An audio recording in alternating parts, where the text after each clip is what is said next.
안녕하십니까, 버식입니다. 최근 들어서 기후변화에 대한 그런 관심이 폭증하고 있습니다. 특히나 2023년도 올해에는 슈퍼 엘니뇨 현상이라는 그런 키워드가 대두되고 있는데, 과거보다 훨씬 더 많은 그런 비가 올 여름에 올 것이다. 현재 동남아에서는 역사상 유례없는 그런 어마어마한 평균 기온을 찍고 있다. 이런 여러 가지 무시무시한 소식이 들리고 있습니다.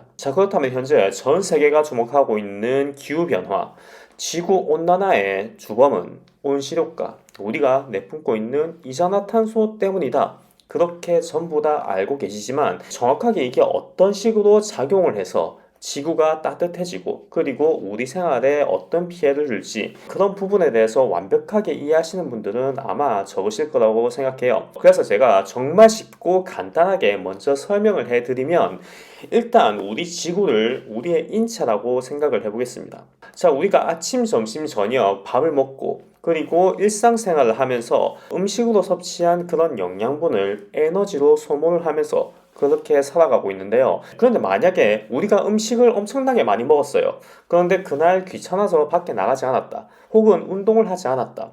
그렇게 되면 남은 잉여 영양소, 그러니까 우리의 기초 대사량을 초과하는 그런 음식 섭취량은 당연히 몸 어딘가에 지방으로 저장이 되겠죠.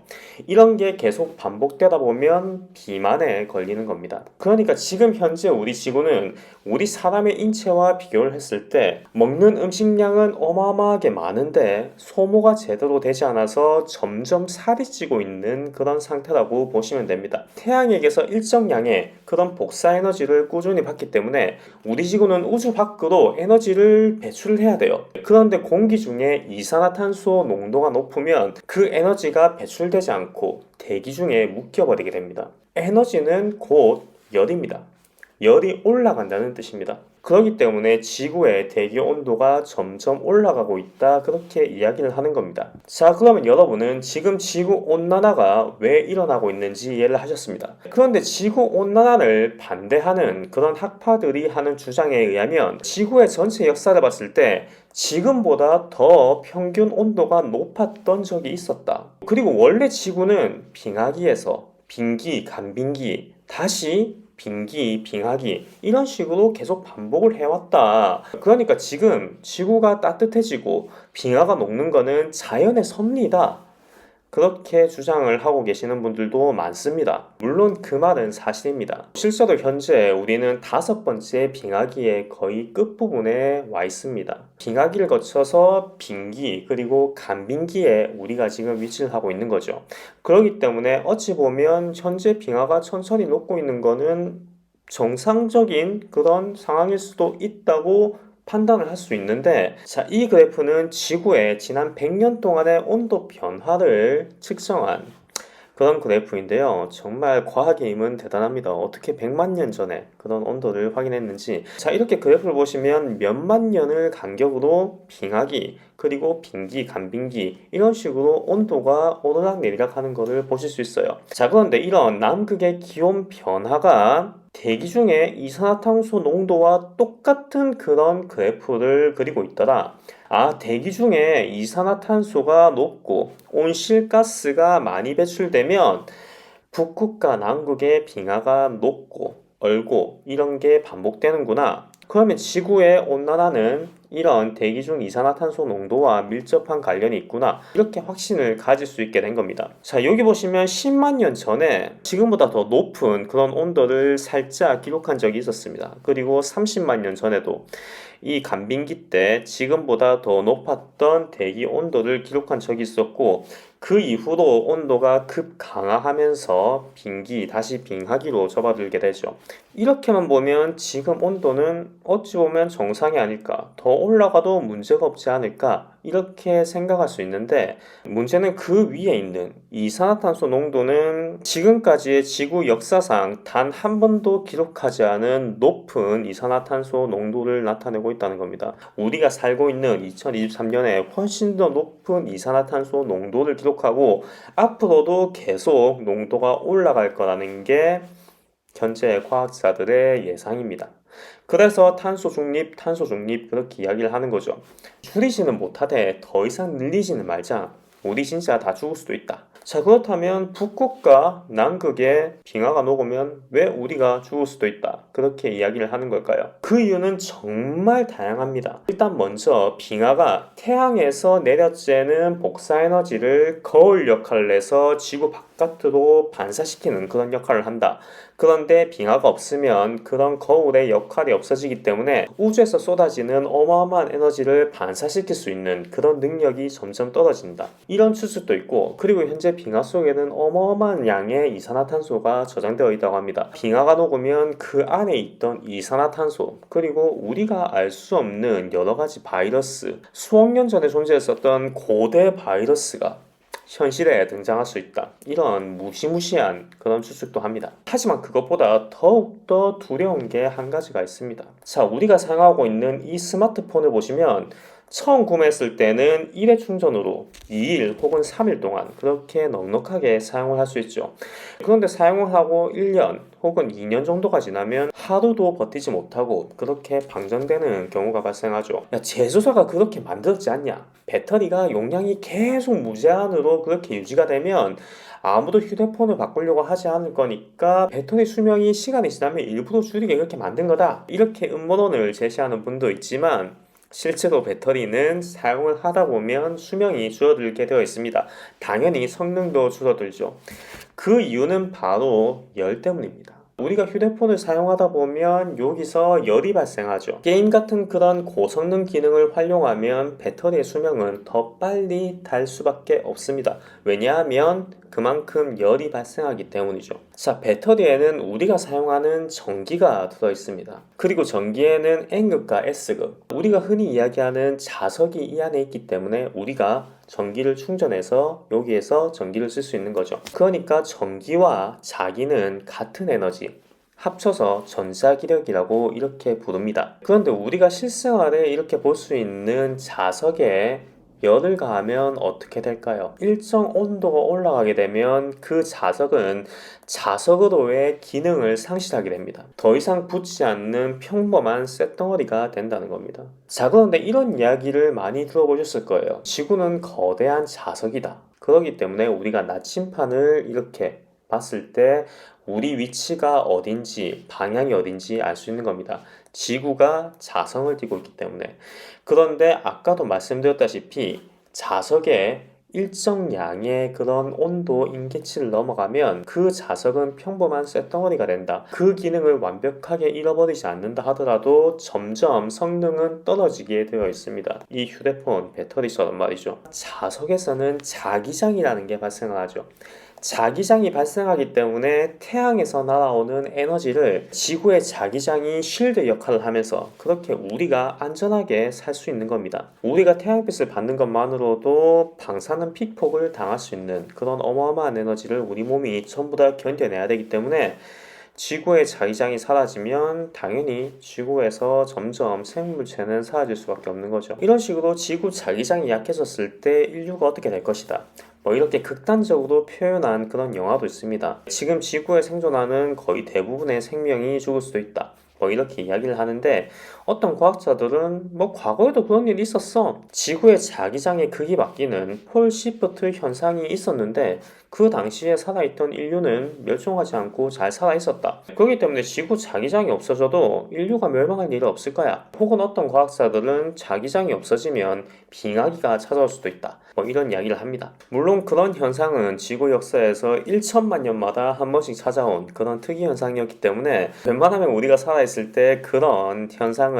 겪고 싶지는 않지만, 어찌되었건 과거에 그런 일이 있었음에도 불구하고 지구에 여전히 생명체가 살아있다는 것은 최소한 인류가 멸망할 일은 없을 것 같다, 이렇게 안심할 수도 있지만요, 아까 전에도 보셨다시피 현재 이산화탄소 농도는 지구 역사 전체를 통틀어 봤을 때 가장 높은 수준에 있다. 그러니까 우리가 살고 있는 지금 현생은 지구 전체의 역사, 수억 년의 역사를 봤을 때 가장 높은 온도에 진입할 가능성이 있는 그런 환경에 살고 있다는 겁니다. 그리고 지구가 더워져서 북극과 남극의 빙하가 녹으면 당장에 우리가 살고 있는 한반도 그리고 제가 살고 있는 호주에도 어마어마한 기후변화가 발생할 수 있습니다. 왜냐하면 우리 한반도는 제트 기류라는 그런 기류의 영향을 아주 많이 받게 돼요. 북극의 찬 공기와 더운 공기가 만나서 일어나는 기류가 제트 기류인데 북극의 빙하가 점점 녹기 시작하면 제트 기류가 약해지고 그 면적이 점점 더 북극으로 올라갈 수밖에 없겠죠. 이 제트 기류 덕분에 우리 한국은 봄, 여름, 가을, 겨울 이렇게 사계절의 온화한 기후를 가질 수 있었는데 제트 기류가 점점 더 위로 올라가게 되면 우리 한반도는 점점 동남아시아와 비슷한 그런 열대성 기후를 가질 수밖에 없을 겁니다. 봄과 가을이 점점 사라지게 될 거고 당연히 지금 현재 우리 한반도에 서식하고 있는 식물들은 이 사계절 기후에 익숙한 그런 식물이었는데 전체적인 자연 생태계도 아마 많은 파괴가 있을 수밖에 없습니다. 자, 그렇다면 아까 전에 이야기했던 우리의 지구를 우리의 신체와 비교한 그 예시로 돌아가서 우리 몸이 고도 비만 상태를 꾸준히 유지하게 되면 점점 성인병이 오게 됩니다. 동맥경화가 발생하고 혈당이 높아지고 혈압도 올라가게 되죠. 자, 우리 지구도 마찬가지입니다.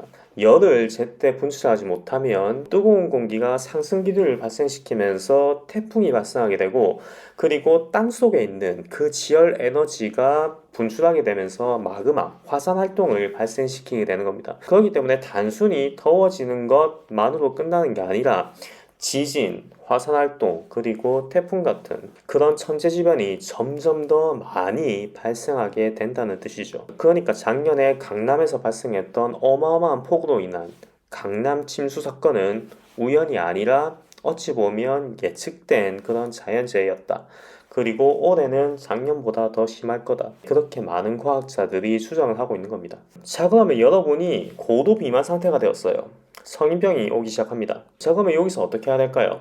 먼저 운동을 해가지고 살을 뺄 노력을 하겠지만 이 운동도 신체에 체력이 있어야지 할 수 있는 겁니다. 자, 그러면 그 다음에 뭘 할 수 있죠? 식욕을 억제하는 약을 먹거나 혹은 지방 흡입 수술을 해서 지방을 강제로 빼내는 그런 수술을 할 수 있을 겁니다. 자, 여기서 지방 흡입 수술이 바로 우리가 최근에 대두되고 있는 탄소 포집 기술, 그게 바로 지방 흡입술이라고 보시면 됩니다. 공기 중에 있는 이산화탄소를 포집해서 이거를 다른 에너지로 전환하거나 혹은 깊은 땅속, 바닷속에 매립을 하는 그런 기술인데 실제로 현재 미국에서는 약 10개 정도의 탄소 포집 발전소가 운영되고 있습니다. 하지만 이 기술의 가장 큰 문제는 바로 비용 문제죠. 이 제품은 친환경적이고 탄소 포집 기술을 적용한 그런 제품입니다. 이 제품은 친환경적이진 않지만 제품 A보다 가격이 절반이 더 싸요.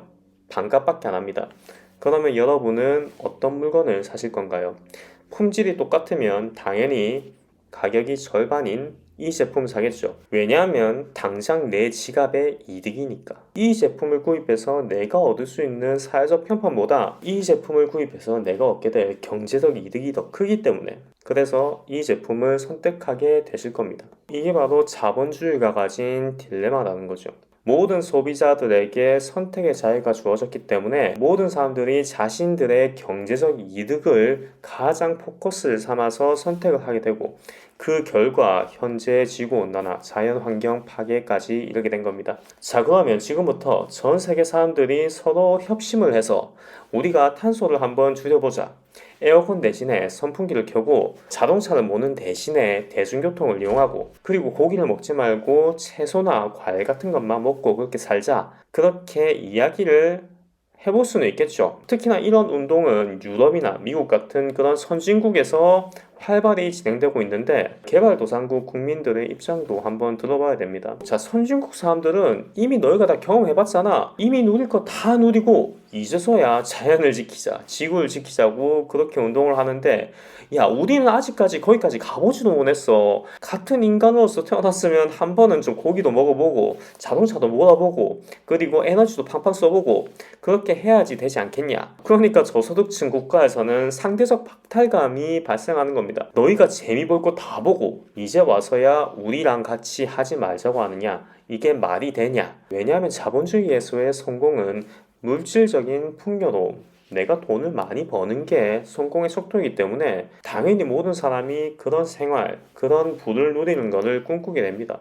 그리고 풍요로운 생활을 한다는 것은 그만큼 그 사람이 소비하는 에너지가 많다는 뜻이고 한 사람당 탄소 배출이 늘어날 수밖에 없다는 그런 걸 뜻하는 거죠. 그렇기 때문에 우린 머릿속으로는 알고 있지만 과학자들이 경고를 하긴 하지만 내가 안 한다고 해서 남이 안 하는 것도 아니잖아. 내가 에너지를 줄인다고 해서 남들도 그렇게 할 거라는 보장이 없지 않냐. 이런 식으로 흘러가게 되는 겁니다. 그렇기 때문에 우리 인류는 지구온난화, 기후변화를 막을 방법이 없습니다. 당장에 하늘에서 유성이 떨어지고 우리 가족이 1시간 뒤에 모두 다 죽을 것 같은 그런 현상이 눈에 보인다면 그제서야 사람들의 생활 패턴이 바뀔 수는 있겠지만 그냥 단순한 과학적인 수원으로 인한 경고로는 사람들은 절대 바뀌지 않기 때문에 그걸 알기 때문에 기후변화는 절대 막을 수 없다.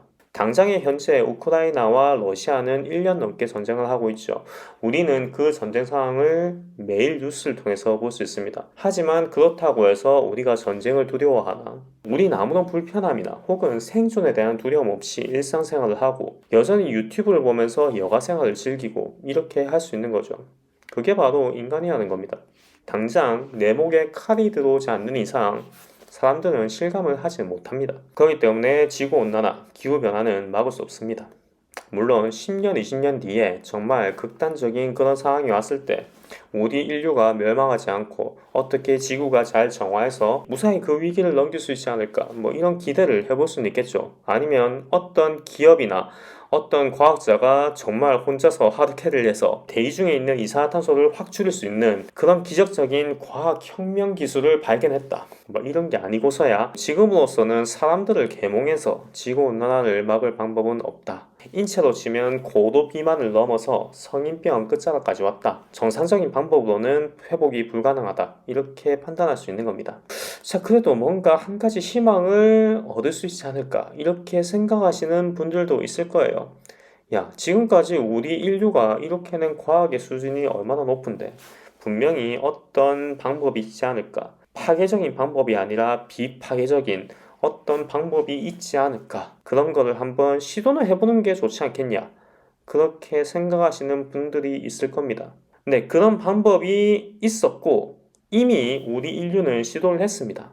2020년에 한번 시도를 해봤어요. 그게 뭐냐 하면 글로벌 락다운이었죠. 전 세계 모든 사람들의 이동을 제한하고 집에 가둔 상태로 거의 대부분의 경제활동을 중지를 해봤습니다. 우리 인류의 경제활동이 지구온난화를 발생시키는 거라면 그러면 사람들을 전부 다 집안에 가둬놓고 경제활동을 중단시키면 지구온난화를 막을 수 있지 않을까. 이렇게 우린 이미 거대한 실험을 시도를 해봤습니다. 그 결과 2020년 한 해 동안 글로벌 락다운으로 인해서 인류가 배출하는 이산화탄소의 8%를 줄일 수 있었습니다. 전 세계 모든 사람들이 경제활동을 중단하고 집에만 있었음에도 불구하고 인류가 배출하는 이산화탄소의 약 8%만 줄어들었다는 게 우리 인류가 할 수 있었던 최대한의 비파괴적, 비살상적인 시도였다는 겁니다. 하지만 과학자들이 이야기하는 지구온난화를 막기 위해서는 현재 발생시키고 있는 이산화탄소의 45%를 줄여야 된다고 합니다. 글로벌 락다운으로 8%를 줄였는데 이것보다 6배 더 많은 이산화탄소를 줄여야 된다는 거죠. 자, 여러분이 봤을 때 방법이 있을 것 같나요? 글로벌 락다운보다 6배나 더 많은 이산화탄소를 줄일 수 있는 방법이 있을까요? 자, 생각할 시간을 조금 드리겠습니다. 만약에 우리 인류가 인간이 아니에요. 실제로 인간은 지구상에 천적이 없죠. 그렇기 때문에 우리 인간을 황소개구리, 생태계를 파괴하고 있는 황소개구리라고 생각했을 때 이 황소개구리가 생태계를 파괴하는 것을 막기 위해서 우리가 뭘 해야 될까요? 가장 극단적인 방법으로는 황소개구리를 보이는 족족 전부 다 잡아서 죽이는 방법이 있겠죠. 하지만 그 시도를 하기 전에 먼저 선행돼야 될 부분이 있습니다. 그건 바로 황소개구리가 더 이상 번식을 하지 못하게 지금 이 상태에서 객체수가 더 이상 늘어나지 않게 만드는 게 먼저 선행되어야 되겠죠. 왜냐하면 잡아 죽이는 속도보다 늘어나는 속도가 더 빠르면 아무리 많은 인력과 노동력 그리고 자금을 투입해도 그 객체를 컨트롤할 수 없는 겁니다. 자, 아까 전에도 이야기했지만 인간은 특히나 자본주의에 살고 있는 우리 인간은 절대로 계몽을 통해서 이산화탄소를 줄일 수가 없습니다. 우리 인류가 시도한 가장 글로벌한 프로젝트, 글로벌 락다운을 시도했는데 그마저도 부족했죠. 자, 그러면 우리는 한 가지 결과를 도출할 수 있습니다. 글로벌 락다운을 했음에도 탄소가 줄어들지 않는다는 것은 결국 한 객체당 최대한으로 줄일 수 있는 이산화탄소량, 온실가스 배출량은 정해져 있다. 그러면 이 이상 밑으로 줄이려면 객체 수를 줄여야 되는구나. 이런 결론에 도달할 수 있는 겁니다. 정말 잔인하고 비인륜적인 그런 결과이지만 정말 이성적인 관점에서 접근했을 때 지구 온난화로 인해서 인류 전체가 멸망을 할지 아니면 객체 수를 절반으로 줄여서 지금의 인류를 계속 이어나갈지 이런 거를 선택해야 될 시기가 분명히 올 수도 있다는 겁니다. 자, 이야기가 너무 비관적으로 흐르고 있는데 이전까지는 과학적인 그런 데이터를 근거해서 여러분한테 이야기를 해드렸다면 자, 지금부터는 음모론으로 넘어가겠습니다. 자, 제가 앞으로 하는 이야기는 전부 다 해외에서 나온 음모론을 기반으로 하는 그런 이야기입니다. 그러니까 절대로 진실이라 이렇게 믿지 마시기 바랍니다. 자, 소설이고 음모론입니다. 자, 여러분이 2000년 초반에 뉴스를 보시면 아프리카의 인구가 20년 내로 중국과 인도의 인구를 넘어설 수 있다. 그런 뉴스 기사를 보실 수 있습니다.